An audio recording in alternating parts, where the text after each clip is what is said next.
ನಮಸ್ಕಾರ ಸ್ನೇಹಿತರೆ, ಭಾಗವತ ಪುರಾಣಕ್ಕೆ ಸ್ವಾಗತ. ಈ ಕಥೆಯಲ್ಲಿ ವೀರಭದ್ರನ ಅವತಾರವನ್ನು ತಿಳಿಯೋಣ. ಲೋಕಪಾಲಕನಾದ ಶಿವನ ಮಡದಿ ಆತ್ಮಹತ್ಯೆ ಮಾಡಿಕೊಂಡಿರುವುದನ್ನು ನೋಡಿದ ಶಿವನ ಅನುಚರರಿಂದ ಸಹಿಸಲಾಗಲಿಲ್ಲ. ದಕ್ಷನನ್ನು ಕೊಲ್ಲಲು ಯಜ್ಞ ಮಂಟಪದೊಳಕ್ಕೆ ನುಗ್ಗಿದರು. ಅದನ್ನು ನೋಡಿದ ಭೃಗು ಮಹರ್ಷಿ ಕೋಪದಿಂದ ಕೆಂಡಾಮಂಡಲನಾಗಿ ಯಜ್ಞವನ್ನು ಹಾಳು ಮಾಡಲು ಬರುತ್ತಿರುವ ಶಿವನ ಗಣಗಳನ್ನು ಅಲ್ಲಿಂದ ಓಡಿಸಲು ಕೆಲವು ಮಂತ್ರಗಳನ್ನು ಜಪಿಸಿ ಹೋಮ ಕುಂಡದೊಳಗೆ ಆಹುತಿ ಬಿಟ್ಟ. ಭೃಗು ಮಹರ್ಷಿ ಅದರ ಪ್ರಭಾವದಿಂದ ಭೃಗುವರರು ಎಂಬುವರು ಹುಟ್ಟಿ ಬಂದು ಶಿವನ ಗಣಗಳನ್ನು ಒದ್ದೋಡಿಸಿದರು. ಈ ಮಧ್ಯೆ ಶಿವನಿಗೆ ನಡೆದದ್ದೆಲ್ಲವೂ ತಿಳಿದು ವಿಪರೀತವಾಗಿ ಕೋಪದಿಂದ ಉಗ್ರ ತಾಂಡವವಾಡಿದರು. ಹಾಗೆ ಅವರ ತಲೆಯಿಂದ ಒಂದು ಕೂದಲು ಕಿತ್ತು ಭೂಮಿಯ ಮೇಲೆ ಬಿದ್ದು ವೀರಭದ್ರ ಸ್ವಾಮಿ ಉದ್ಭವಿಸಿದರು. ಅವರು ನೋಡಲು ಕಪ್ಪಗಿನ ಮೋಡದಂತೆ ಆಕಾಶದ ಎತ್ತರವಿದ್ದರು. ಅವರ ಕೂದಲೆಲ್ಲ ಅಗ್ನಿ ಜ್ವಾಲೆಗಳಂತೆ ಉರಿಯುತ್ತಿತ್ತು. ಅವರ ಕಣ್ಗಳು ಸೂರ್ಯನಂತೆ ಹೊಳೆಯುತ್ತಿತ್ತು. ಅವರಿಗೆ 1000 ಕೈಗಳಿತ್ತು. ಎಲ್ಲಾ ಕೈಗಳಲ್ಲೂ ವಿಧ ವಿಧವಾದ ಆಯುಧಗಳನ್ನು ಹಿಡಿದಿದ್ದರು. ಅವರ ಬಾಯೊಳಗೆ ಭಯಂಕರವಾದ ಕೋರೆ ಹಲ್ಲುಗಳಿತ್ತು. ಅವರು ನೋಡಲು ಇಡೀ ವಿಶ್ವವನ್ನೇ ಅಂಗೈಯಲ್ಲಿ ಗುದ್ದಿ ಪುಡಿ ಮಾಡುವಂತಿದ್ದರು. ಅವರು ಶಿವನ ಮುಂದೆ ಕೈಜೋಡಿಸಿ ನಮಸ್ಕರಿಸಿ, ಪ್ರಭು, ನನ್ನನ್ನು ಸೃಷ್ಟಿಸಿದ ಕಾರಣವೇನು? ನಿಮ್ಮ ಆದೇಶವೇನೆಂದು ತಿಳಿಸಿ ಎಂದರು ವೀರಭದ್ರ. ಅದಕ್ಕೆ ಶಿವ, ವೀರಭದ್ರ, ನೀನು ನನ್ನ ಸೈನ್ಯಕ್ಕೆ ಸೇನಾಧಿಪತಿಯಾಗಿ ಹೋಗಿ ದಕ್ಷನ ಯಜ್ಞ ಧ್ವಂಸಗೊಳಿಸು. ಅಲ್ಲಿ ಯಜ್ಞ ನಡೆಯುತ್ತಿರುವುದರಿಂದ ಬ್ರಹ್ಮ ತೇಜಸ್ಸು ಇರುತ್ತದೆ. ಆದರೆ ನೀನ್ಯಾವುದಕ್ಕೂ ಹೆದರದಿರು. ಅಲ್ಲಿರುವ ಯಾರಿಗೂ ಹೆದರಬೇಡ. ನಿನ್ನ ಹಿಂದೆ ನಾನಿದ್ದೇನೆ. ಹೋಗಿ ಅದೆಲ್ಲವನ್ನು ಧ್ವಂಸಗೊಳಿಸೆಂದನು ಶಿವ ಆದೇಶಿಸಿದರು. ವೀರಭದ್ರ ಸ್ವಾಮಿ ಶಿವನ ಆದೇಶದಂತೆ ಸೇನೆಯನ್ನು ಹಿಂದಿಟ್ಟುಕೊಂಡು ದಕ್ಷನ ಯಜ್ಞ ಮಂಟಪ ಸೇರಿದರು.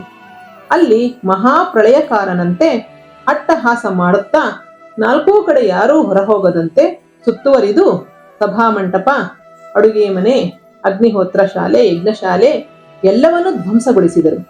ಆ ಭೀಭತ್ಸವನ್ನು ಕಂಡು ಸ್ವತಃ ದೇವತೆಗಳೇ ಹೆದರಿ ಅಲ್ಲಿಂದ ಓಡಲು ಪ್ರಾರಂಭಿಸಿದರು. ಆದರೆ ಅವರು ಹೊರಹೋಗದಂತೆ ಕಾವಲಿದ್ದರು ಶಿವಗಣಗಳು. ಭೃಗು ಮಹರ್ಷಿಯನ್ನು ಹಿಡಿದು ಒಂದು ಕಡೆ ಕಟ್ಟಿ ಹಾಕಿದರು ವೀರಭದ್ರ ಸ್ವಾಮಿ. ದಕ್ಷನನ್ನು ಕೂಡ ಬಂಧಿಸಿದರು. ಚಂಡೀಶ್ವರ ಸೂರ್ಯದೇವರನ್ನು ಬಂಧಿಸಿದರು. ನಂದೀಶ್ವರ ಭಗದೇವನನ್ನು ಬಂಧಿಸಿದರು. ಭೃಗು ಮಹರ್ಷಿಯ ಮೀಸೆ ಗಡ್ಡಗಳನ್ನು ಕಿತ್ತು ಹಾಕಿದರು ವೀರಭದ್ರ ಸ್ವಾಮಿ. ಕಣ್ಣಿನಿಂದ ದಕ್ಷನಿಗೆ ಸನ್ನೆ ಮಾಡುತ್ತಿದ್ದಂತಹ ಭಗದೇವನ ಕಣ್ಣುಗಳನ್ನು ಕಿತ್ತು ಹಾಕಿದರು. ಹಲ್ಲು ತೋರಿಸಿ ನಗುತ್ತಿದ್ದ ಕೂಶನ ಹಲ್ಲುಗಳನ್ನು ಮುರಿದು ಹಾಕಿದರು. ಕೊನೆಗೆ ದಕ್ಷ ಪ್ರಜಾಪತಿಯ ತಲೆಯನ್ನು ಕತ್ತರಿಸಿ ಹಾಕಿದರು ವೀರಭದ್ರ ಸ್ವಾಮಿ. ಅದನ್ನು ನೋಡಿ ಪ್ರಜಾಪತಿಗಳೆಲ್ಲರೂ ಚೀರಾಡುತ್ತಾ ಬ್ರಹ್ಮದೇವನ ಬಳಿಗೆ ಹೋಗಿ ವಿಷಯ ತಿಳಿಸಿದರು.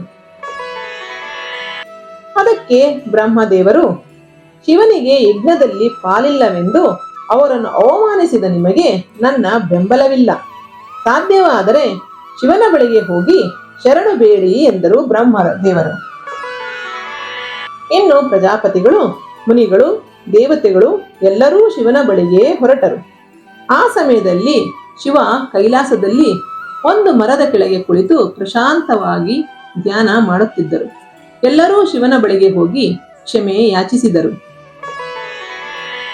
ನಡೆಯುತ್ತಿರುವ ವಿಧ್ವಂಸವನ್ನು ನಿಲ್ಲಿಸುವಂತೆ ಬೇಡಿದರು. ಅವರ ಪ್ರಾರ್ಥನೆಗೆ ಕರಗಿದ ಶಿವ ತನ್ನ ಅನುಚರರೆಲ್ಲರನ್ನೂ ಹಿಂದಕ್ಕೆ ಕರೆಸಿ ಅವಯವಗಳನ್ನು ಕಳೆದುಕೊಂಡವರಿಗೆ ಮತ್ತೆ ಪುನಃ ಕರುಣಿಸಿದರು. ಅಹಂಕಾರ ಅತಿಯಾಗಬಾರದು. ಆದರೆ ಅದರ ಪರಿಣಾಮ ಹೇಗಿರುತ್ತದೆಂದು ಲೋಕಕ್ಕೆ ತೋರಿಸುವುದಕ್ಕಾಗಿ ದಕ್ಷನ ತಲೆ ಕತ್ತರಿಸಿದೆ. ಆದರೆ ಪ್ರಿಯ ಭಕ್ತನಾದ ನಂದಿಯ ಮಾತು, ಅವನು ಕೊಟ್ಟ ಶಾಪ ಸುಳ್ಳಾಗಬಾರದು. ಹಾಗಾಗಿ ದಕ್ಷನಿಗೆ ಮೇಕೆ ತಲೆಯನ್ನು ಅಂಟಿಸಿದರು ಶಿವ.